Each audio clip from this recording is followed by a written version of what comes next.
Dear friends, maths గురు business school నా YouTube ఛానల్కి స్వాగతం. ఈరోజు వీడియోలో మనం వాషింగ్ పౌడర్ మ్యానుఫ్యాక్చరింగ్ స్మాల్ స్కేల్లో మ్యానుఫ్యాక్చర్ చేసేటప్పుడు దాని యొక్క ఫిక్స్డ్ కాస్ట్లో ఏమేమి ఉంటాయి, అలాగే వేరియబుల్ కాస్ట్ అంటే ఏంటి, ఫిక్స్డ్ కాస్ట్కి వేరియబుల్ కాస్ట్కి తేడా ఏంటి అనేది డీటెయిల్గా నేర్చుకుందామండి. ఈ వీడియో మ్యానుఫ్యాక్చరింగ్ స్టార్ట్ చేసే వాళ్ళకి లేదా ఆల్రెడీ మ్యానుఫ్యాక్చరింగ్ లైన్లో ఉన్న వాళ్ళు కూడాను ఎంతగానో ఉపయోగపడుతుంది. నా వీడియో కనుక నచ్చితే తప్పకుండా లైక్ చేయండి. ఇది ఇలాగా మ్యానుఫ్యాక్చరింగ్ యూనిట్ స్టార్ట్ చేయాలని ఎంతోమందికి ఉపయోగపడుతుంది కాబట్టి మీ ఫ్రెండ్స్ షేర్ చేసుకోండి, అలాగే సబ్స్క్రైబ్ చేసుకోండి, పక్కన ఉన్న బెల్ ఐకాన్ నొక్కండి. అప్పుడు నేను పెట్టే ప్రతి ఒక్క వీడియోకి మీకు నోటిఫికేషన్స్ వస్తాయి. వాషింగ్ పౌడర్ చిన్న యూనిట్లో నెలకి పెట్టుబడి మీద వడ్డీ 5,000, శాలరీకి ఇద్దరికి 20,000, పర్సనల్ విత్డ్రా అవ్వాలి. ఎందుకంటే బిజినెస్ చేస్తున్నప్పుడు మనం కనీసం నెలకి డబ్బులు విత్డ్రా చేయాలి కదండి.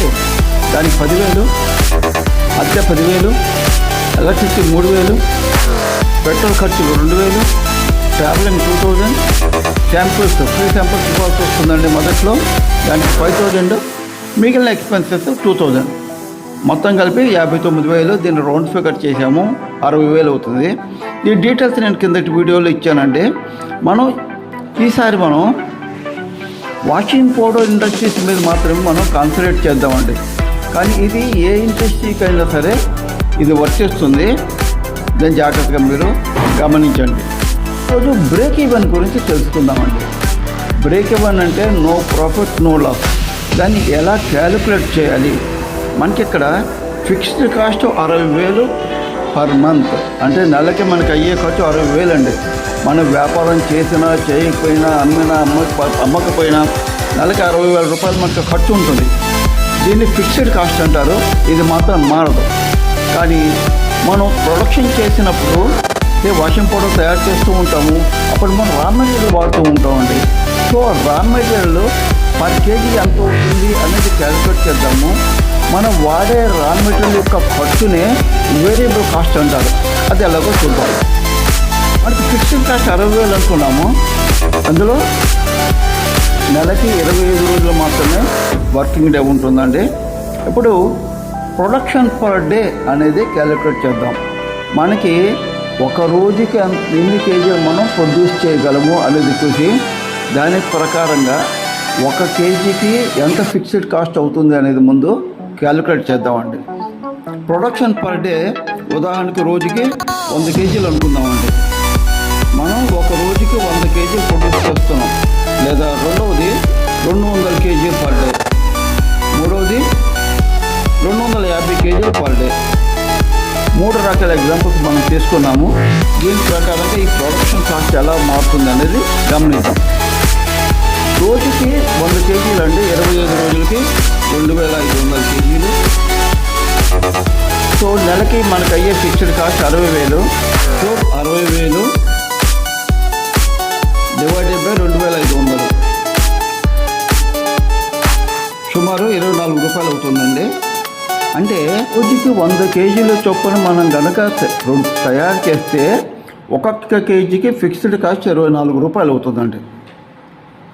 అలాగే ఇప్పుడు రోజుకి 200 కేజీల చొప్పున మనం తయారు చేసామనుకోండి, అప్పుడు నెలకి 25 × 200 5,000 కేజీలు అవుతుందండి.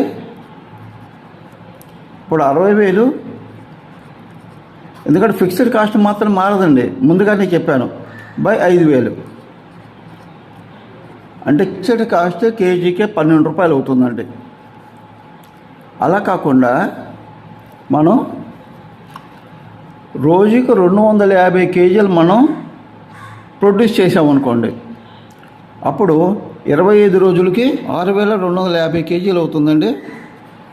ఇప్పుడు fixed cost per KG 60,000 by 6,250 కేజీలు వేస్తున్నాను, 10 రూపాయలు అవుతుంది. గుర్తుంచుకోండి, మనకి ఫిక్స్డ్ కాస్ట్ మారలేదు, 60,000 అలాగే ఉంది. రోజుకి 100 కేజీల చొప్పున మనం కనుక తయారు చేస్తే 1 కేజీకి ఫిక్స్డ్ కాస్ట్ 24 రూపాయలు. 200 కేజీల చొప్పున తయారు చేస్తే 12 రూపాయలు, 250 కేజీల చొప్పున తయారు చేస్తే 10 రూపాయలు. అంటే మనకి రోజువారీ మనం తయారు చేసే ప్రొడక్షన్ కనుక పెరుగుతూ ఉంటే ఫిక్స్డ్ కాస్ట్ పర్ కేజీ తగ్గుతుందండి. ఓకే, ఇప్పుడు వేరియబుల్ కాస్ట్ పర్ కేజీ అంటే మనం వాషింగ్ పౌడర్ తయారు చేసినప్పుడు దానికి రా మెటీరియల్ వాడుతూ ఉంటామండి. కేవలం రా మెటీరియల్ ఖర్చు మాత్రమే తీసుకోవాలి, ఎందుకంటే మిగిలిన ఖర్చులను కూడా మనం ఫిక్స్డ్ కాస్ట్ కింద చూపిస్తున్నాం. సో ఇందులో కేవలం రా మెటీరియల్ మాత్రమే తీసుకోవాలి, గుర్తుంచుకోండి. సో 1 కేజీకి రా మెటీరియల్ కాస్ట్ సుమారు 15 రూపాయలు అనుకుందాం. అంటే 1 కేజీ వాషింగ్ పౌడర్ తయారు చేయడానికి అయ్యే ఆ రా మెటీరియల్ ఖర్చు మాత్రమే 15 రూపాయలు. ఇప్పుడు మనం ప్రొడక్షన్ని బట్టి కాస్ట్ క్యాలిక్యులేట్ చేద్దాం. రోజుకి 100 కేజీలు కనుకైతే మనకయ్యే ఫిక్స్డ్ కాస్ట్ ఎంత ముందే క్యాలిక్యులేట్ చేసామండి. ఫిక్స్డ్ కాస్ట్ మనకి 24 రూపాయలు. కేజీకి రోజుకు 200 కేజీలు కనుక మ్యానుఫ్యాక్చర్ చేస్తే మన ఫిక్స్డ్ కాస్ట్ 12 రూపాయలు. రోజుకు 250 కేజీల చొప్పున మ్యానుఫ్యాక్చర్ చేస్తే మనకే ఫిక్స్డ్ కాస్ట్ సుమారుగా 10 రూపాయలు. సో ఫిక్స్డ్ కాస్ట్ క్యాలిక్యులేట్ చేసాము. వేరియబుల్ కాస్ట్ మాత్రం ఇక్కడ మారదండి, ఎందుకంటే వేరియబుల్ కాస్ట్ అంటే మెటీరియల్ కాస్ట్ అనుకున్నాం. సో ఈ ఫిక్స్డ్ కాస్ట్కి ఈ వేరియబుల్ కాస్ట్ మనం యాడ్ చేద్దాం. అంటే ఇది 15 రూపాయలు, మూడింటికి కూడా 15 రూపాయల చొప్పున మనం యాడ్ చేసుకుంటూ పోవాలి. అప్పటిది 39 రూపాయలు, ఇది 27 రూపాయలు, ఇది 25 రూపాయలు. అంటే రోజుకి 100 కేజీల చొప్పున మనం కనుక మ్యానుఫ్యాక్చర్ చేస్తే మనకి కాస్ట్ 39 రూపాయలు అవుతుందండి, గుర్తుంచుకోండి. ఇది ఓన్లీ కాస్ట్ మాత్రమే, ఇందులో ప్రాఫిట్ ఉండదు, ఓన్లీ మెటీరియల్ కాస్ట్. రోజుకు 200 కేజీల చొప్పున కనుక తయారు చేయగలిగితే మన ప్రోడక్ట్ యొక్క కాస్ట్ 27 రూపాయలు. రోజుకు 250 రూపాయల చొప్పున తయారు చేయగలిగితే కాస్ట్ 25 రూపాయలు అవుతుందండి. ఇది కేవలం కాస్ట్ మాత్రమే. ఇప్పుడు దీని మీద మనం లాభం వేసుకొని మార్కెట్లో అమ్మే ముందు మార్కెట్లో కాంపిటీషన్ చాలా ఎక్కువగా ఉంటుందండి. కాబట్టి వేరే బ్రాండ్ల యొక్క ప్రైస్ని అలాగే డిస్ట్రిబ్యూటర్కి లేదా డీలర్కి మనం ఎక్కువ ప్రాఫిట్ ఇచ్చుకోవాల్సి వస్తుంది. మనం ప్రాఫిట్ ఎంత ఇవ్వాలి, ఎందుకు ఇవ్వాలి అనేది నేను ఇంతకుముందు వీడియోలో డీటెయిల్గా ఎక్స్ప్లెయిన్ చేశాను. కాబట్టి ఈ ప్రొడక్షన్ కాస్ట్ బ్రేక్ ఈవెన్ ఎలా క్యాలిక్యులేట్ చేయాలి, ఈ మూడింటి ప్రైజింగ్లోనూ మనం ఏది సెలెక్ట్ చేసుకోవాలనేది నేను నెక్స్ట్ వీడియోలో డీటెయిల్గా ఎక్స్ప్లెయిన్ చేస్తాను. నా వీడియో కనుక నచ్చితే తప్పకుండా లైక్ చేయండి. ఇది సొంతంగా బిజినెస్ చేయాలనుకున్న ఎంతోమందికి ఉపయోగపడుతుంది కాబట్టి మీ ఫ్రెండ్తో షేర్ చేసుకోండి. అలాగే సబ్స్క్రైబ్ చేసుకోండి, పక్కన బెల్ ఐకాన్ నొక్కండి. అప్పుడే నేను పెట్టే ప్రతి ఒక్క వీడియోకి మీకు నోటిఫికేషన్స్ వస్తాయి.